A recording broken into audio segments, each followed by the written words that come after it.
So here I am today at Wilaboutflowers, which is just west of Okotoks. And check out this view. There's mountains over there. It's just absolutely stunning. We're going to go in, and Arden's going to give us a tour of her nursery. Okay, well, my name's Arden, and this is Wilaboutflowers Native Plant Nursery, and I'll take you guys on a little tour. At this time of year, we're actually tucking in for the winter. A lot of people don't know that we are outdoor growers, which means that we grow within the cycle of the season. And so the plants that we grow in the summer are what we're selling in the fall, but also early spring. So you can get our plugs as a dormant plug right around the end of April. They can be planted as soon as the ground is workable. They're a second-year plant, so there's a very good chance that you'll get flowers that year. And when you plant that early, you really get a jump on the season because the plants will have a month extra to get roots in the ground before it starts to heat up, and they are already, they're in tune with the season, so they don't have a bunch of foliage that they aren't prepared to support yet. So they're waking up in tune with the season early on when there's lots of moisture and cooler nights, and it's just an easier start for everyone. So this is our dry, rocky alpine section. So these have all been sorted and gone over for any pests that we might have to remove. And this little lovely patch of plants right here is what goes into our sales yard in the spring. So that's so we can just come and we can grab them and throw them into the right place where they belong, and it makes it quick and easy. But we do have what we like to call the intensive care unit, which is this unit right here.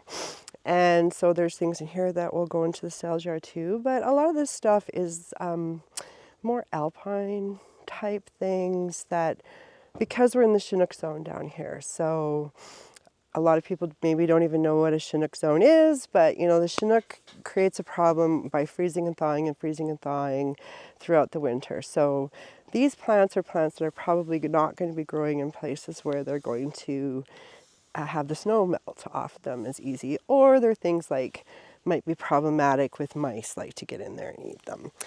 So we tuck these guys in and we cover them up a little bit differently.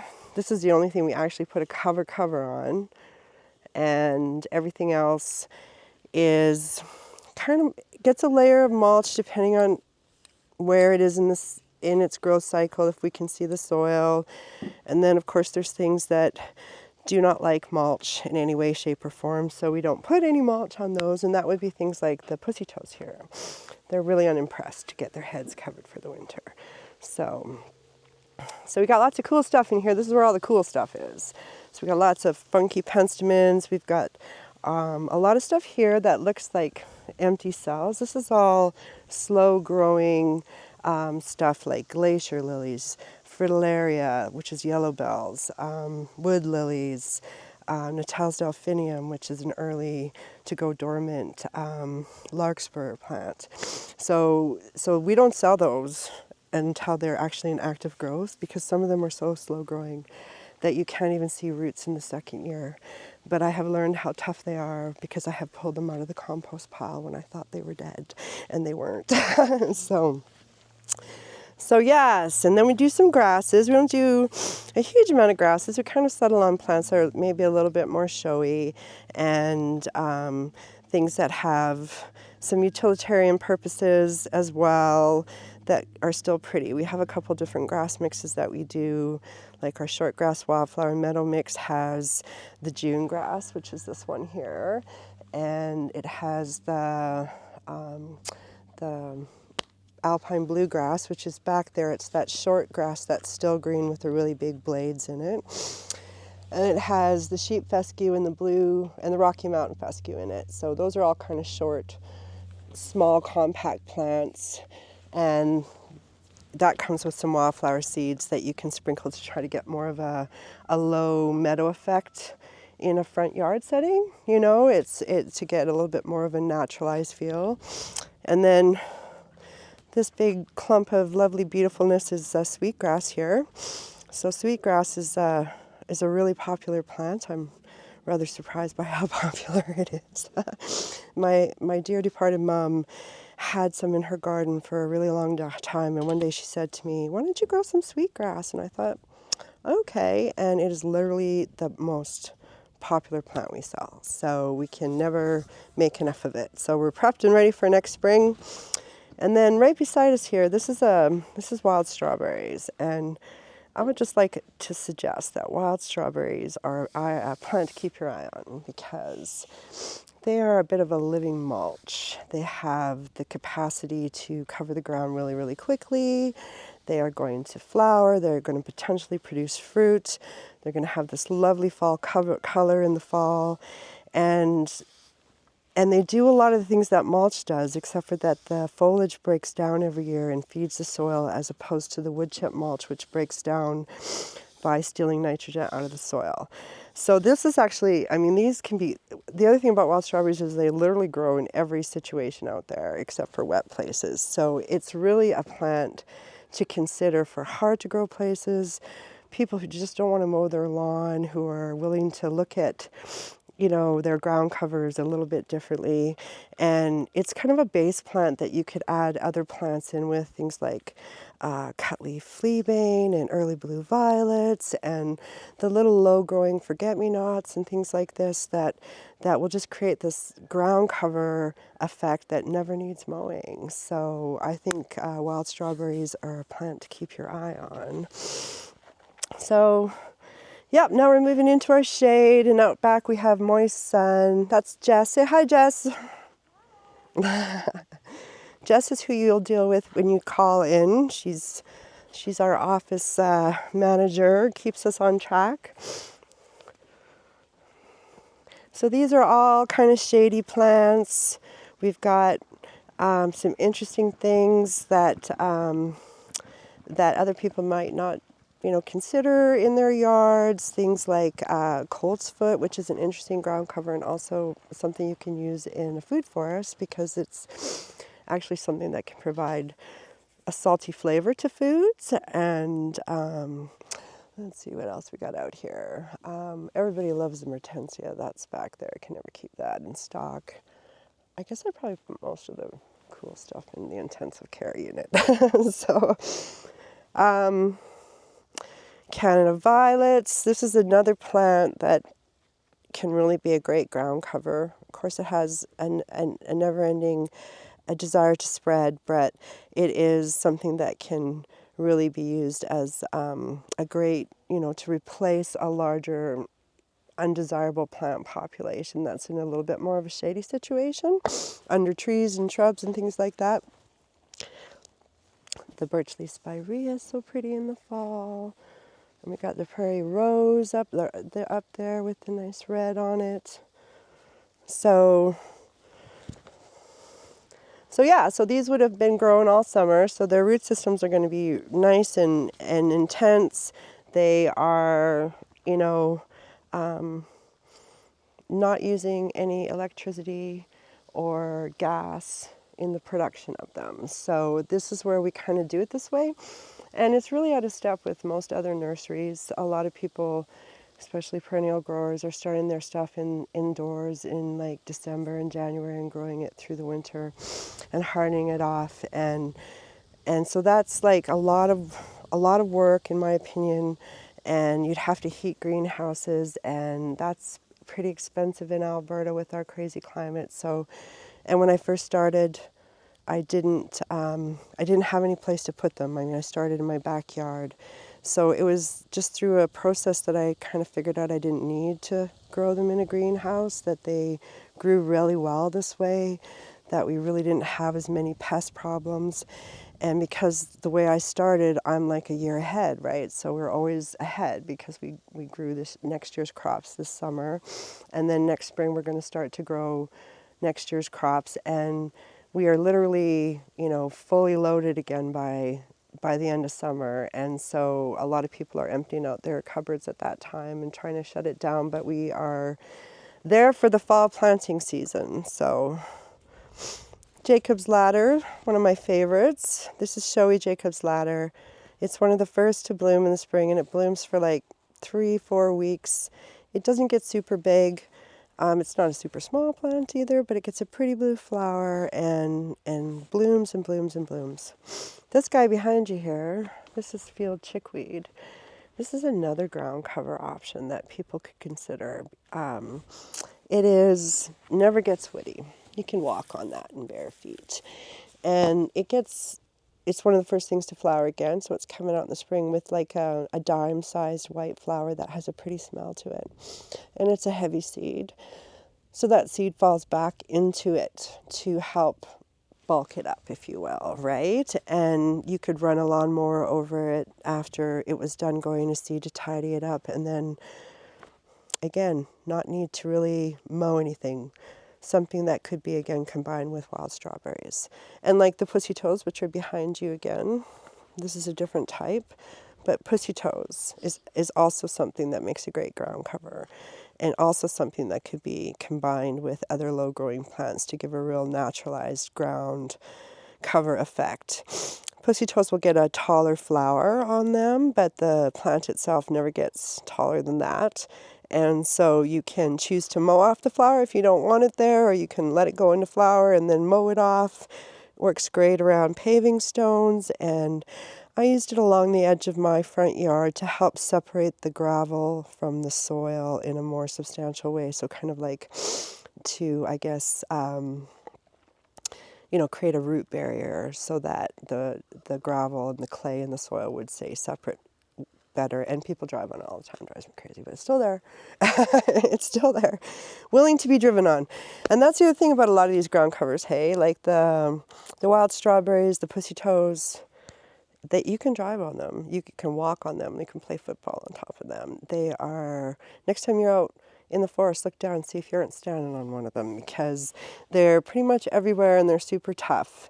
And so lots of options beside grasses. So now we're getting into the areas where we haven't cleaned. So we're going to go through and tidy this up. You can kind of see there's some moss growing on the top and we haven't sorted them yet. So that's what we're doing right now. We go through and sort everything up, pull out all the little guys and put them in a tray so they can have a better shot at growing bigger next year. And then it's easy for us to ship and sell them in the spring because they're all ready to go. So you can see the difference between that and this. So columbines, super pretty in the fall.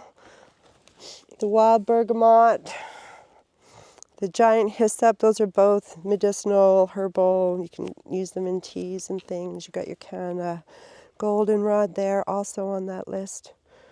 Are you familiar with white clematis? Western white clematis? So Western white clematis, which is back there, it's that yellow vine. That is a clematis to provide privacy, shelter, shade. It actually comes out of places like the coulees down in Lethbridge where it's climbing the cottonwoods, and it will get like 30 feet tall. And so I just had it on the front of my house this year, and we cut her back to the ground this year because it was at the roof. But boy, did it give us shelter because we face west, right? So we got the wind and the late day sun, and it just made this whole lovely environment on our second floor deck where everything was green and there was birds up there, and it was great. So we cut her all down though, so people came up and it was like, it's like with those people with the dads that shave the mustache, and people are like, what happened? Right? So this is River Beauty. So River Beauty is a fireweed. Hey, it's a dwarf fireweed, and I don't really like to push fireweed. Frankly, talk people out of buying the big fireweed if they're an urban,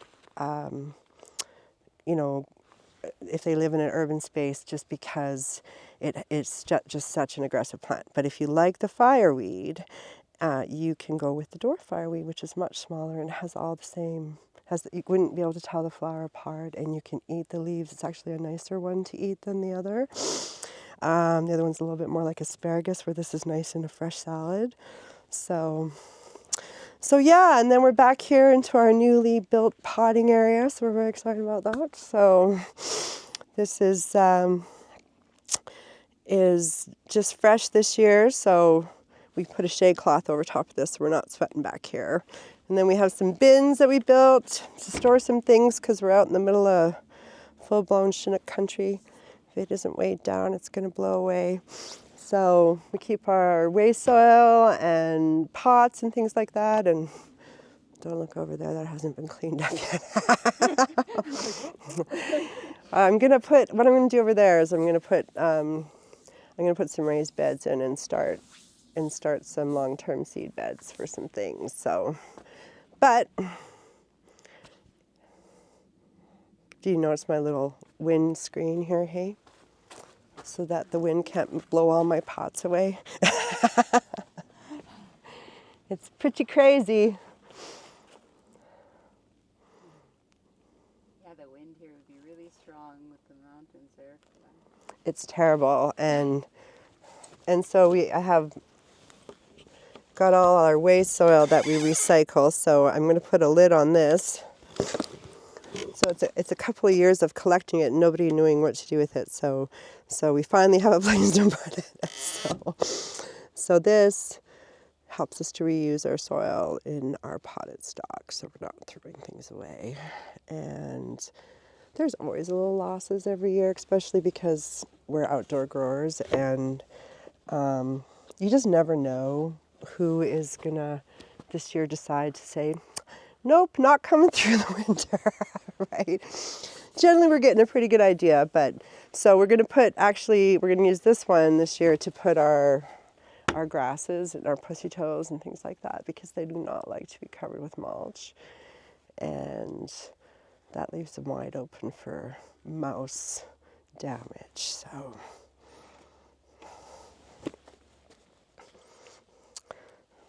this almroot and some more Canada goldenrod, and this is our grasses that we had in the sales yard. So it kind of gives you a good idea what they look like. This is I think it's the little blue stem. It's very, very pretty in the fall. And we have some sedges. This doesn't look so great anymore, but it was such an amazing orangey red a couple of weeks ago, and that's Raymond sedge, and it gets fairly big. It has these great, beautiful seed heads that hang over, and then this little golden sedge, it gets little, like pumpkin orange seeds on it, and it's a deep green. So this is for wet corners in places that are, maybe at the bottom of your drainage or the bottom of a slope. And I went a little violet crazy. I'm very excited because I got some roundleaf yellow violets, yellow wood violets, crowfoot violets, early blue violets. We got the marsh violets. And we have a violet called Ardensky, which is what my husband calls me, because it's a cross between the Canada violet and the marsh violet. And so it shows up every once in a while. So this is one of the reasons you have to go into the bush to collect the seed, because columbines, for example, I can't really collect the seed off the crop or off potted or stock plants here because it'll cross-pollinate, it won't come true to type. And because we collect and sell seed, there are specific things I have to go into the bush for. So columbines would be one. Early blue violets, definitely one, right?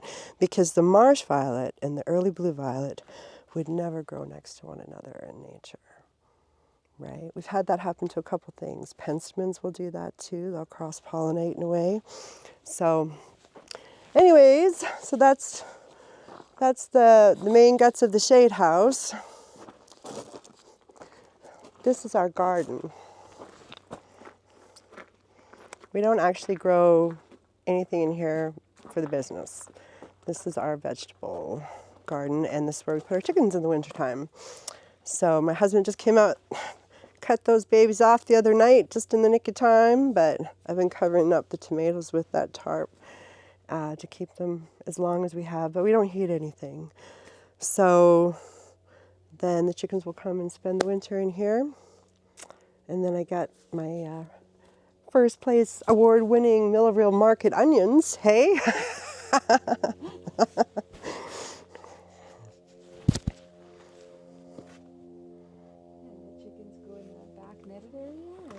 No, that's actually where I used to keep my seed flats when I had them in my backyard. And so I will put, I I will put them over places that I don't want them to dig in. So like if we have garlic still growing and things like that, then I'll put that over top so they can't get into it in the winter time. And sometimes it's in the spring I'll use it so I can do like what I did with the tomatoes and put things in there. And then if we get a cold snap, because I don't heat the greenhouse in any way. I'm not up for pumping the gas through the system. It's warm too, right? Yeah, it gets pretty hot in here. That's why we got to have the shade cloth up because it gets pretty hot. And then this is where we would be starting if it was spring. So this is all our seed flats. This is our cold frame. So this is where we germinate everything. And we will keep our seed flats, not all of them, but about 80% of them we'll keep them for 1 or more years. So keeping them for 2 seasons, because perennials will germinate from the same seed out for at least 4 years, some of them 2. And then there's the odd one that are like, nope, this is this year, and if you didn't catch me, then you didn't catch me. So I still have to go through these yet. All those red tags are how we know things germinated in the spring, and that's kind of how we keep track of what's germinated and when it germinated. So those will all get pulled out. So, and then these are going to go back in on top of the waste soil for the winter, and they'll stay outside too. So everything is outside all of the time and works. We get germination happening in April out here. And a lot of times people are told that you need to stratify things, whereas they're cool season germinators, so they are germinating when it's really cold, and it's really not about the stratification, it's about them being outside in cooler temperatures. So when people are trying to germinate that stuff inside the house when it's 20 degrees day and night, it doesn't really work as well, right? So this is probably something that you shouldn't film, because this is a product I bought from someone who it had chickweed in it, and I am trying to get the chickweed out so I can use it. So I will not name names of who it was. So that's some more of our stuff. We actually seed things in the fall. We have about 9 seed outs that we do a year, and so these germinated from what we seeded this fall. So they'll come through the winter that way, and then we'll transplant them in the spring. So yeah, we've got more germination over here from what we seeded this year, the penstemons. Geez, that almost looks like it's germinating, but it could just be that my new cat walked through it and moving the soil around. So what is in there? Oh, it's Chinook. Definitely didn't germinate this year. So yeah, and then when there's not this dirt on the floor, this is where we hold everything while we transplant it. So it's protected from the crazy wind and from rain, and it is a little bit warmer in here, but it is literally subjected to all the temperatures that, is happening outside. So when things are germinating in April, they're not dying because they're out here, right? And so it's just a different approach. And interestingly enough, I am self-taught. So I think if I had gone to school to learn how to do this, I would have been too scared to try to do it this way. And because I did it just following my own instincts of what I had available to me, we just don't have as many pests, and we don't like, everything is just slowed down, right? Because the heat of a greenhouse, it just makes things soft, and yeah, like everything's just more in tune with the season, and it works really well. So then you can come over and have a visit with our empty sales yard, which we are still just emptying out. So you'll have to come back and see us in the spring when it's not so empty. Yeah, so we have all the plant signs up, and try to keep things information-based. Our website's an information-based website. That's kind of usually how we role. We're wanting to help people pick the right plants for the right, for the conditions that they have or the conditions they want to make. And then the plants will just do the rest. And my friend Winona painted all my plant signs. I love it. So yes, we got the kids' play area because I have a granddaughter, so worked out well. Other parents like it.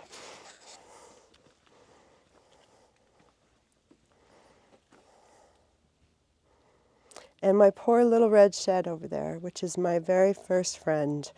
When I first was growing wildflowers, I was growing them in my backyard, but I had a friend with an acreage, and she let me have this little corner of her acreage to grow my plants. And this building was there, and it was in very bad shape. I literally had to have Tupperware containers to hold all of my stuff inside it because the roof would leak. And so when we came here, we brought it over, and we did put a new roof on it. And now we're supposed to make it into a cute little shop, and we say that every year, and every year we haven't got to it yet. But everything you see, we've built, right, including our house and stuff. So it's been quite the journey and of course you have to do all that stuff during the growing season while you're also trying to grow your vegetable garden and run your business. So it's a very busy, busy time. So yes, we built this so we could empty out the old red shed so we could do something nice with it, and we're getting there slowly. So this is Tina. Tina is sorting through all the seeds we collected.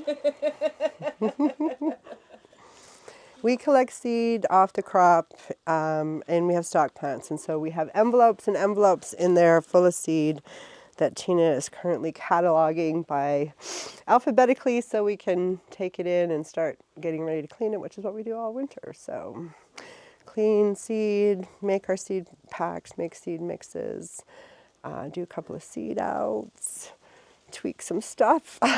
So we just took all the trees down from here, and the trees and shrubs that we have here come from Wright Nurseries. And a lot of people might know who Ken Wright is. Him and his wife Pam used to own Bow Point Nursery just in Springbank. And Bow Point Nursery isn't what it was before. I think it's closed down completely now. Some other people bought it, but Ken is carrying on. His lovely wife Pam is no longer with us, but he is still doing his thing, and so he's been doing trees and shrubs, native trees and shrubs in Alberta for about 40 years, and he's really a go-to guy for native plants. So that's the trees and shrubs that you can purchase on our website, and we have some of them here for available in potted stock as well. So. But if you're looking for native trees and shrubs, that's the place to go. It's Wright Nursery up by Caroline, and the information's on our website too. So that's our place. This is how you would. Oh, you got to do one more thing before we call it quits, because we did everything backwards.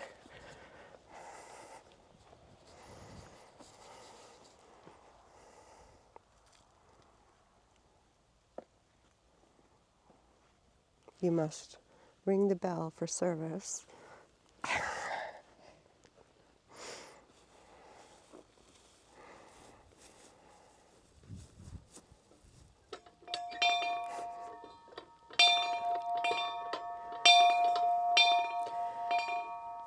You know it's a Chinook day when the bell rings by itself.